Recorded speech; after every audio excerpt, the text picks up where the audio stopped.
Aproveite que os irmãos já estão em pé mesmo, para que nós possamos fazer a leitura da palavra. No livro de João, no Evangelho de São João, o último capítulo, João 21, eu gostaria de estar lendo para a igreja, do verso 15 ao 18.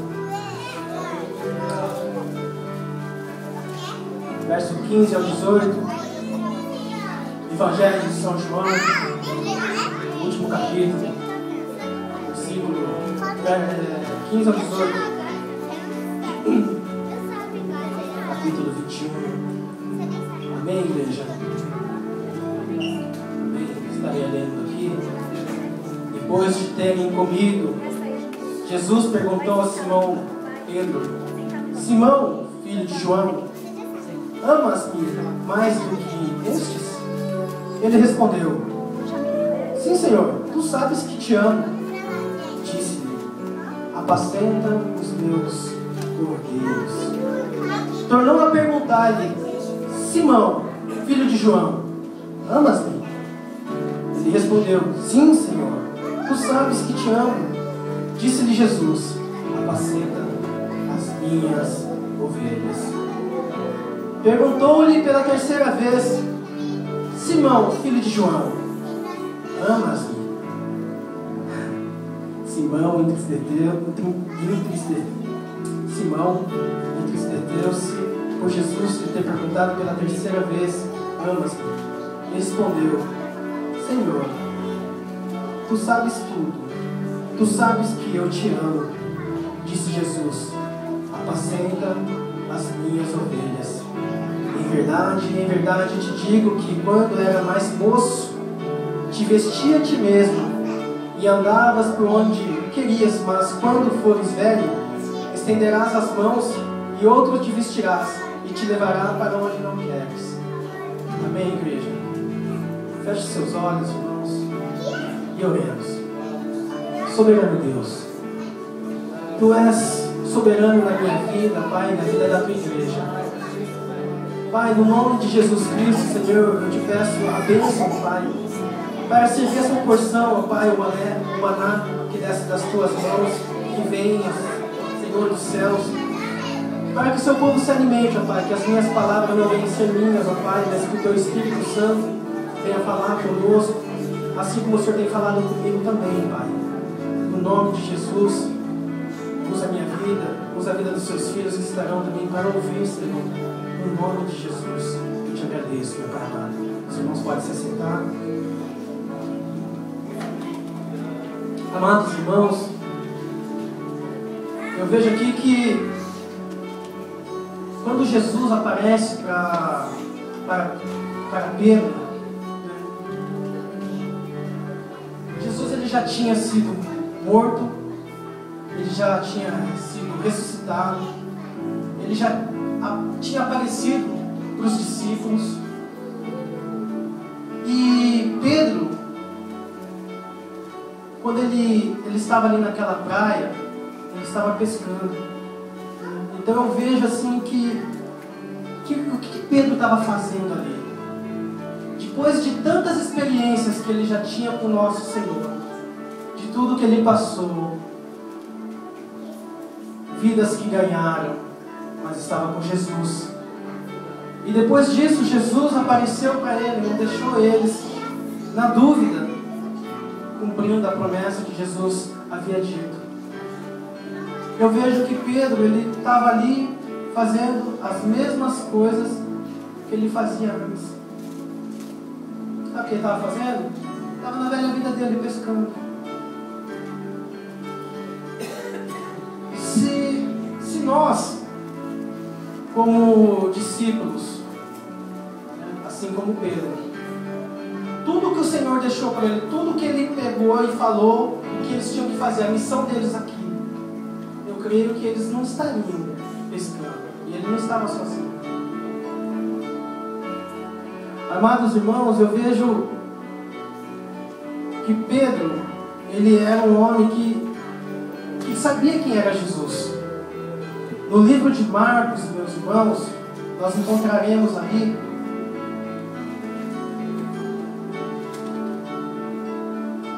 no capítulo 8, no verso 27 e 29, também estou procurando aqui, irmãos.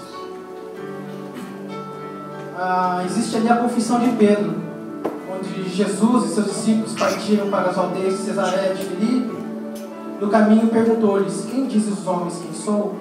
Responderam eles: João Batista, outros Elias, e ainda outros, um dos profetas. Então ele lhes perguntou: mas vós, quem dizes que sou? E Pedro que respondeu aqui, irmãos, eu vejo que Pedro respondeu, ele disse: tu és o Cristo. Então, nós vemos que Pedro, né, ele era um homem que ele andou com Jesus, ele sabia quem era Jesus, experimentou de todas as coisas, né, dos milagres e da presença do Senhor. Mas eu vi ali no momento de Pedro que ele se afastou. Então, muitas das vezes nas nossas vidas também é assim, irmãos. Nós conhecemos Jesus, nós vemos os milagres que Ele faz em nossas vidas. Eu nunca vi água ser transformada em vinho, né? Mas eu vejo o milagre que Ele fez na minha vida, assim como foi dito, na vida de cada um de nós, de nossas famílias.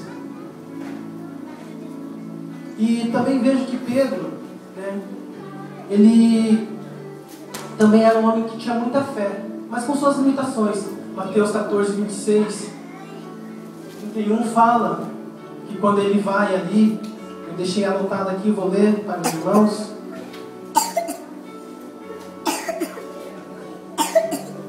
Marcos 8, 7, 29, nos fala que Jesus e seus discípulos partiram para as aldeias de Cesareia de Filipe.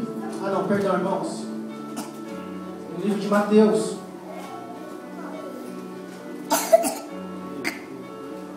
No livro de Mateus 14, 26, 31.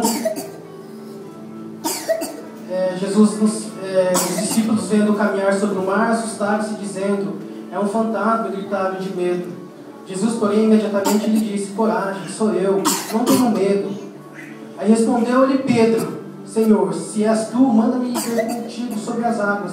E ele disse: vem. E Pedro, descendo do barco, andou sobre as águas para ir ter com Jesus. Teve experiências aqui com Jesus. Imagine nós, irmãos, andando na água. Imagine se nós tivéssemos experiências. Eu falo para o Senhor e falo para quem me conhece. Graças a Deus o Senhor não abre minha visão espiritual. Porque imagine se Deus abrisse a visão de cada um aqui, para nós vermos o que acontece nas regiões celestes. Se você imagina anjo brigando com demônio, irmãos, você para de comer. Você para de comer, você para de beber, você para de cuidar da sua família. Você vai dobrar o seu joelho e vai começar a orar, porque você está vendo a guerra espiritual. É complexo isso. Mas nós entendemos que existe pela fé. Mas nós também, muitas das vezes, nós também temos o nosso conforto, o nosso físico, para nós podermos viver. Porque se não fosse assim, nós não teríamos como os irmãos vivemos.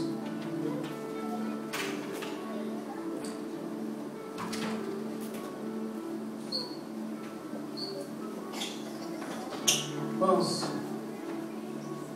se Jesus chegasse hoje e falasse para a igreja: igreja, me amas? Como que nós responderíamos a isso? Me amas? Como que a gente pode mostrar o nosso amor por Cristo, por Jesus? Indo para a casa do Senhor louvando? Fazendo um trabalho bonito? Ou será que no nosso dia a dia, nas nossas atitudes também isso daí não conta? Eu sei que nós somos falhos.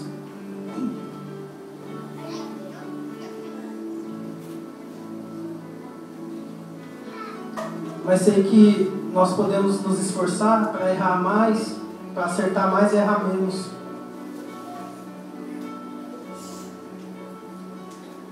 Jesus, ele fala nessa noite, ele tem falado: me amas?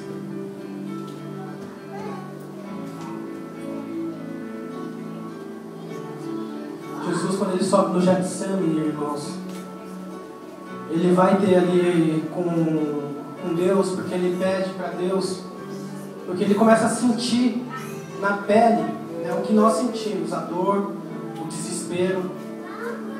E ele vai e pede para os irmãos, que Pedro também estava ali, para vigiar, em oração, ajudando. Jesus, ele estava tão agoniado que ele transpirou sangue. Será que nós conseguiríamos transpirar sangue mediante algum sufoco, sabe, quando nós estamos muito, como se diz a palavra? Agoniado, irmão. Numa agonia profunda, será que nós chegaríamos a transpirar sangue? Jesus, ele transpirou sangue. Irmãos, é só na vida de um Deus para acontecer isso. Porque antes de nós conseguirmos transpirar sangue, você já tem um derrame. Segundo a ciência, eu estava pesquisando uma vez, um homem, para ele chegar a transpirar sangue, ele teria que passar por 4 derrames consecutivos, assim, juntos, para poder transpirar sangue. Às vezes tem muita gente que não suporta morre. E Jesus, ele transpirou sangue pela agonia dele. E ele voltou depois e pegou os discípulos dele e dormiu. Aí mais uma vez ele olha e fala assim, mas nem por um instante não pudesse vigiar. E ele voltou a orar. E ele volta para o Senhor e fala, fazendo a vontade de Deus, que se não for possível de que passe o cálice, mas que ele faria a vontade do Senhor. E quando ele volta pela 3ª vez, eles estão dormindo. Aí eles acordam e Jesus fala, não, já é chegada a hora. Muitas das vezes é assim em nossas vidas, irmãos. O Senhor, ele nos avisa, ele fala uma vez, ele fala 2 vezes, e nós não damos ouvidos. Aí levam Jesus de nós. Por quê? Porque muitas das vezes nós dormimos. No sentido espiritual, eu falo isso porque isso ocorre na minha vida. Graças a Deus, tenho irmãos, tenho uma família que intercede pela minha vida. Nos momentos que a gente cai, que a gente fica fraco, sempre tem um levantando a gente. E a gente vê a responsabilidade que nós, que nós temos. Eu acho que com os irmãos não é diferente. Mas, irmãos, muitas das vezes Jesus vem e fala com nossas vidas e nós tornamos a dormir espiritualmente. Aqui eu deixei anotado que muitas vezes o cansaço nos faz dormir. Oh, Deus maravilhoso.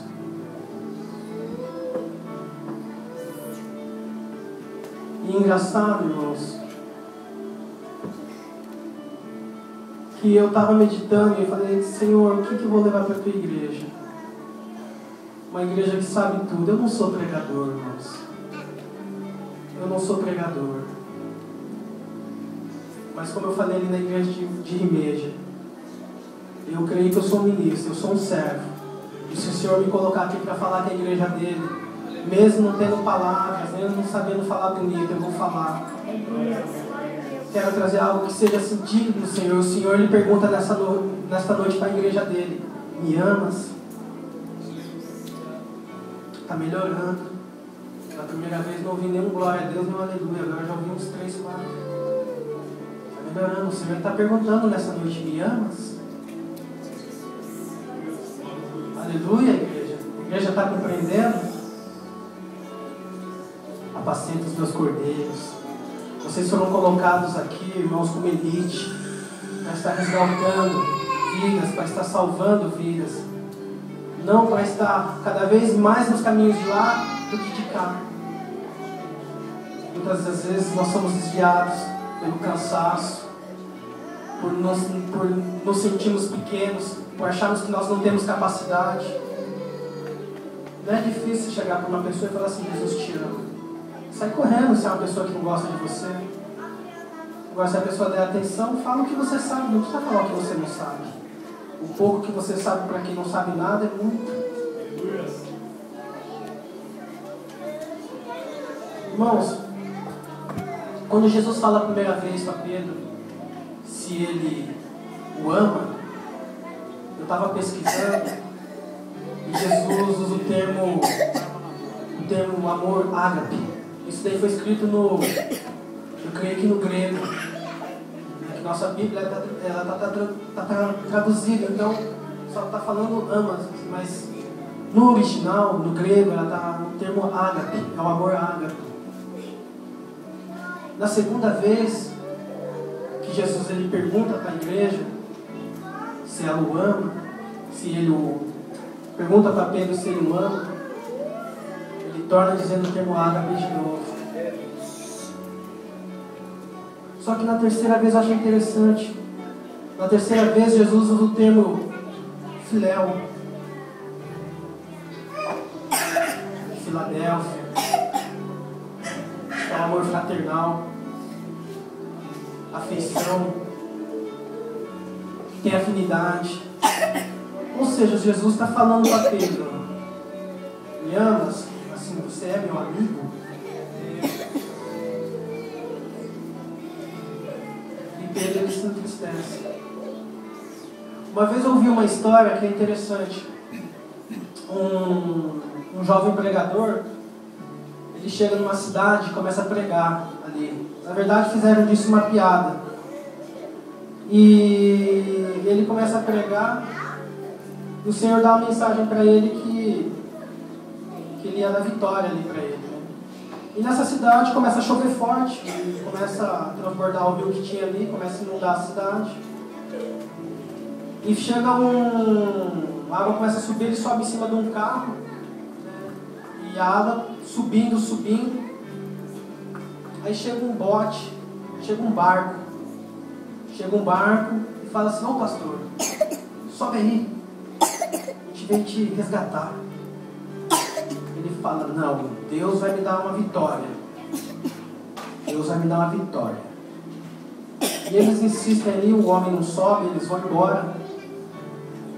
Mas o resgate não desiste, ele manda uma lancha. Ele manda uma lancha e o homem já estava em cima da árvore, já, porque a água continuava subindo. E os homens ali insistindo com ele: sobe, pastor, sobe, que o senhor vai acabar morrendo aí. Ele: não, Deus vai me dar uma grande vitória.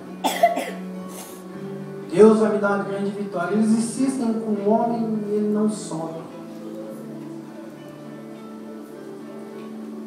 E o barco, a lancha, ela vai embora. Chega uma hora que ele está só o pescocinho lá no último pezinho, lá se equilibrando na árvore para não morrer, e chega um helicóptero. O resgate não desistiu dele. Sobe, pastor, agora não tem mais, você vai ter que subir. Ele: não, Deus vai me dar uma grande vitória. Morreu. Só que ele era um homem de Deus, graças a Deus ele era um homem de Deus. Ele subiu aos céus, chegou lá, ficou maravilhado de ver Deus. Mas ele tinha uma queixa. Ele falou assim: Senhor, o Senhor falou para mim para aquele lugar, que o Senhor me dá uma vitória lá, né? E ali eu acabei perecendo, acabei morrendo, né? Como é que o Senhor deixou isso acontecer? Aí Deus olha para ele e fala assim: mas eu mandei um barco, eu mandei uma lancha, mandei um helicóptero. Meus irmãos, a mensagem que eu tenho nessa noite, eu não comparo ela com um barco, muito menos com uma lancha, muito menos com um helicóptero. Não comparo ela com um resgate. Mas eu vejo aqui que por 3 vezes Jesus ele perguntou a Pedro se ele o amava. Eu vejo que por 3 vezes Jesus, ele pediu para os homens ali, os seus discípulos estarem orando com ele. E eu também não sei dizer se essa mensagem é uma lancha, é um helicóptero, é um barco. Mas uma coisa eu sei, Jesus está perguntando nessa noite se a igreja dele ama ele. E aí, irmãos, você já tem a sua resposta? Vocês são amigos do Senhor? De que forma nós estamos sendo amigos do Senhor? Tem vidas que eu não posso nem olhar mais para o rosto, que as pessoas estão até falando mal de mim. Já estou me tratando como o irmão chato.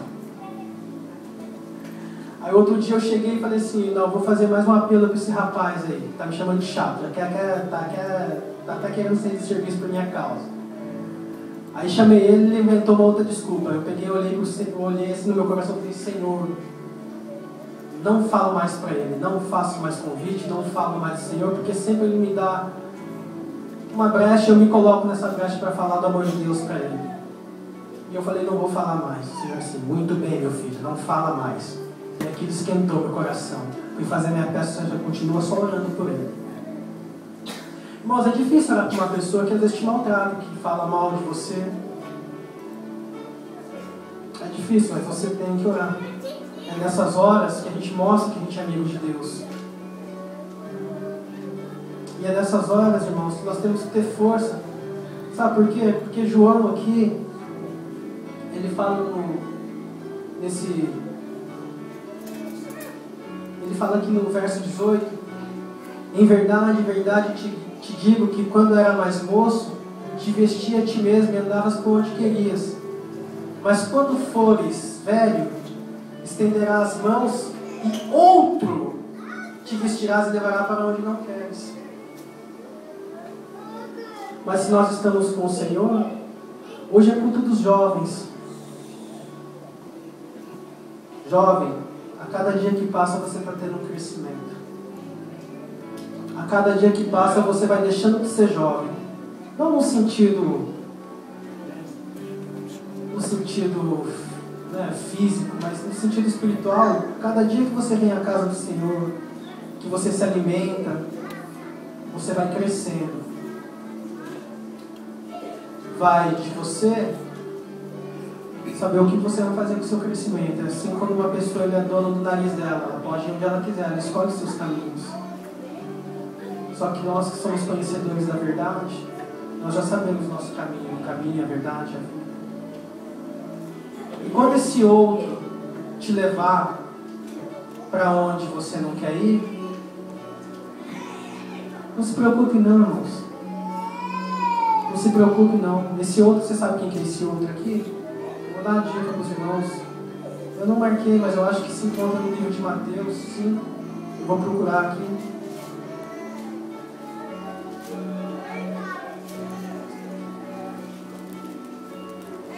Esse outro aqui capítulo 4. Esse outro aqui é um que chegou para Jesus,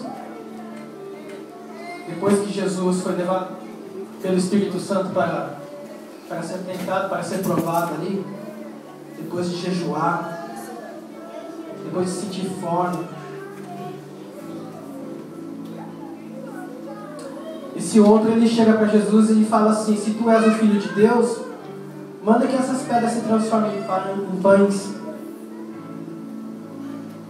Ele fala mais, se tu és Filho de Deus, lança-te daqui para baixo, por estar escrito, aos seus anjos dará ordens a teu respeito. Esse é o outro. Esse é o outro que quer te levar para onde você não quer ir. Mas no nome de Jesus, para quem é amigo de Deus, para quem é amigo de Jesus,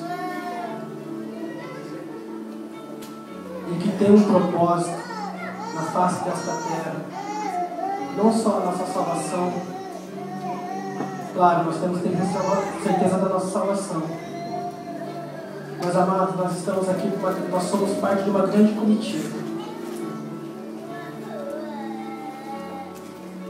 e pela terceira vez, irmãos, eu falo, quem é amigo de Deus aqui? Aleluia! Glória a Deus. Quem quer ser amigo de Deus aqui? Glória a Deus. Isso é louvável. Isso é bom. É gostoso.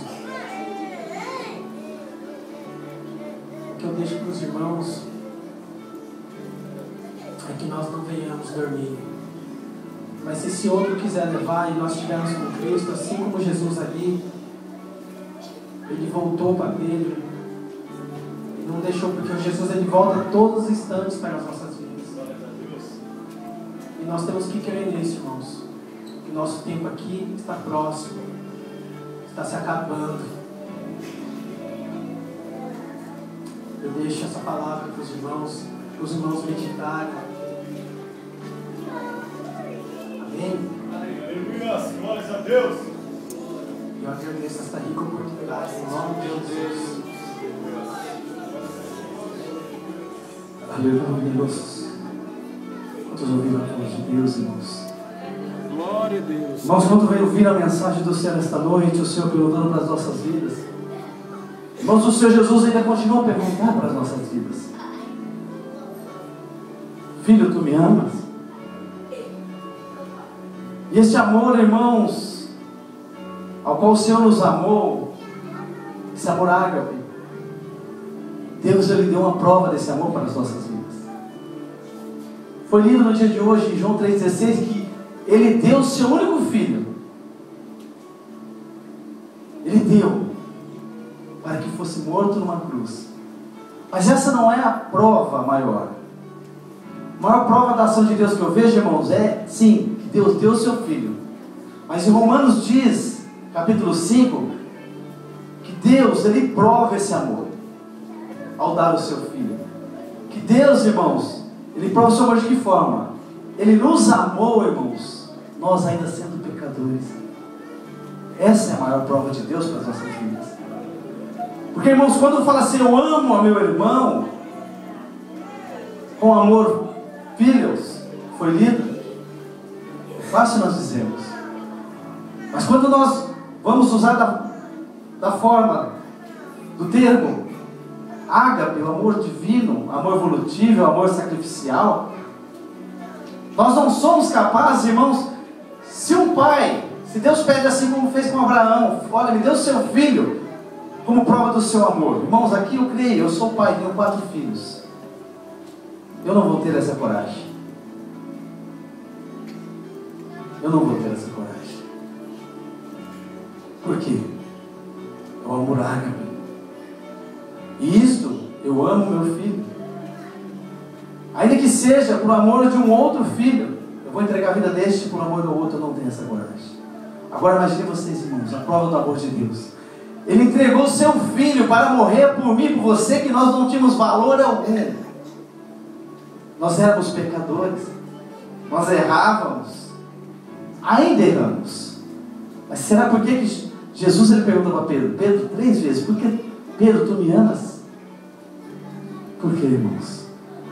Porque Pedro ele também teve as suas falhas. E Jesus continua a perguntar para as nossas vidas: filho, você me ama? Irmãos, e quando nós falamos para Deus, Senhor, eu não te amo, é quando nós colocamos as nossas ações e atitudes pecaminosas em prática. Quando nós erramos voluntariamente, nós estamos dizendo: Senhor, olha, não te amo. Mas se nós reconhecemos como Pedro: Senhor, perdoa-me, Senhor, mas eu te amo, me ajude. Tenha certeza, irmãos, Deus ele vai fazer como fez com Pedro. Então apacenta as minhas ovelhas. Deus vai colocar algo nas suas mãos, para que você dê prova do seu amor para com Deus. E quando nós fazemos as coisas para Deus, irmãos, é uma prova de que nós o amamos. Quando nós fazemos a obra do Senhor, é a prova de que nós o amamos. Ou seja, eu amo a Deus. Olha, Senhor, eu te amo, mas eu sou como aquele sacerdote, como aquele levita. Quando ele passou ali por aquele homem que havia sido salteado, aquele homem que havia sido roubado, estava à morte. Senhor, não dá. Mas o nosso amor tem que ser como o amor daquele samaritano. À medida que nós, irmãos, o Senhor pedirá das nossas vidas: Senhor, olha, está aqui meu amor. Vamos amar, irmãos, porque Ele nos ama. Diz a palavra de Deus, irmãos, que às vezes Ele corrige quem Ele ama. E se Deus nos corrigir, damos glórias a Deus por isso, em nome de Jesus, amém? Porque o próprio Pedro foi corrigido por Jesus. O próprio Jesus disse a Pedro: apartai de mim, Satanás. Irmãos, em correção dura essa. não é? Às vezes Deus corrige as nossas vidas e nós, meu Deus, Senhor, que amor é este? Mas se Ele faz isso, irmãos, é porque Ele nos ama. Amém, irmãos? Nos colocamos de pé, irmãos. Vamos orar a Deus. Você, nesse momento, estaremos orando. Você tem essa oportunidade a declarar a Ele o seu amor. Ainda que você esteja sofrendo, ainda que a caminhada sua está difícil, olha, mas fala, Senhor, eu não te deixarei por nada nesta vida. Vamos pegar aquilo que Paulo nos diz, né, em Romanos capítulo de número 8. Não vamos permitir, irmãos, que nada venha nos separar do amor de Cristo. Ainda que as lutas sejam difíceis, olha, declara a Ele, Senhor, eu te amo, Senhor. E eu creio que o Senhor vai me dar a vitória, porque o Senhor que está em mim é maior que todas as coisas que estão aí fora. Feche seus olhos e oremos a Deus. Senhor, meu Deus. Ó Pai querido, nós te louvamos, Senhor, nós te damos graças pela sua palavra. Senhor, meu Deus, esse culto, ó Pai, de jovens, Senhor, que foi ministrado, Senhor. Acerca, meu Deus querido, o Senhor perguntando as nossas vidas, Senhor, se nós o amamos. Ó Pai querido, que a cada dia nos nossos lábios, só não nos lábios, ó Pai, mas no nosso coração, venham sair palavras, Senhor, de amor a Ti. Que venha demonstrar o nosso amor por Ti, Senhor. Porque a Sua palavra nos diz que o Senhor nos amou primeiro. O Senhor nos amou de tal forma que o Senhor pagou um alto preço pelas nossas vidas. Senhor, nós não merecíamos. Mas mesmo assim, o Senhor nos amou. Pai, que nós possamos ser fiéis a Ti, Senhor. Em tudo, Senhor, que nós venhamos, ó Pai, declarar que nós o amamos todos os dias, a cada instante das nossas vidas. Jamais venhamos, Senhor, meu Deus e meu Pai, entregarmos aos deleites, ó Pai, desta vida. Mas venhamos, Senhor, buscar o Seu reino e a Sua justiça. Ó Pai, pois sabemos que através dele nós iremos herdar a salvação da nossa alma. Pai querido, através do Seu reino que é ministrado a morte do Seu Filho Jesus, as nossas vidas, que nós venhamos amá-lo todo instante, ó Pai, e não venhamos pecar contra Ti. Em nome de Jesus, Seu Filho, nós oramos e Te agradecemos. Amém, irmãos? Ainda de pé, irmãos, nossos avisos, breve aviso. Irmãos, amém, nós temos o nosso culto aqui, culto da família. Venham participar, convide, né? Quer dizer, que o Senhor tem colocado uma palavra no meu coração a respeito, irmãos, de decisões e atitudes, né? Porque nós somos movidos por decisões, todo ser humano, desde quando nós nascemos, né? Nós somos movidos por isso, por esse sentimento. Temos que tomar uma decisão, ainda quando criança, não é? E através das nossas atitudes, irmãos, nós vamos ver se as nossas decisões foram corretas diante de Deus ou não. Amém? Quando Jesus não tem.